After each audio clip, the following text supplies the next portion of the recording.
Assalamualaikum warahmatullahi wabarakatuh. Perkenalkan, nama saya Laila Syaulia, NIM 09105802200119, semester 4, Prodi Pendidikan Bahasa Indonesia. Baiklah, di sini saya akan memaparkan materi mengenai struktur wacana bahasa Indonesia. Yang pertama adalah pengertian wacana. Wacana adalah satuan bahasa di atas tataran kalimat yang digunakan untuk berkomunikasi di dalam teks konteks sosial. Satuan bahasa dapat berupa rangkaian kalimat atau ujaran. Wacana dapat berbentuk lisan atau tulis dan dapat bersifat transaksional atau interaksional. Adapun kerangka analisis wacana. Melalui berbagai karyanya, Vandich Erianto pada tahun 2001 membuat kerangka analisis wacana yang dapat didayagunakan. Melihat suatu wacana terdiri atas berbagai struktur atau tingkatan yang mana masing-masing bagian saling mendukung.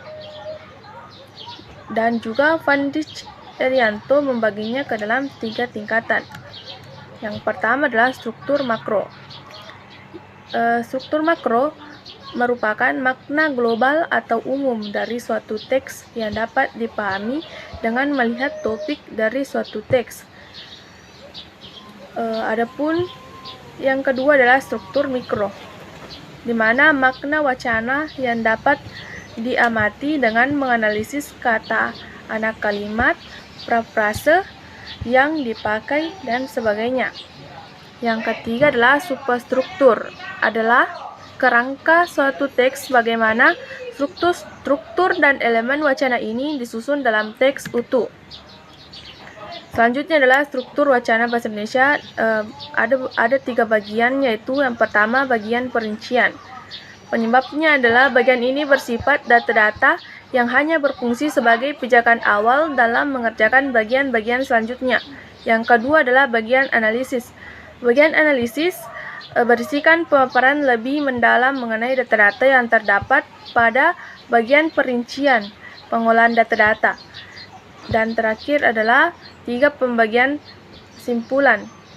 Bagian simpulan mempunyai proses yang paling besar dalam bangun wacana esai. Bagian ini dapat dikatakan sebagai jawaban dari hasil pengolahan data-data yang dikerjakan pada bagian analisis.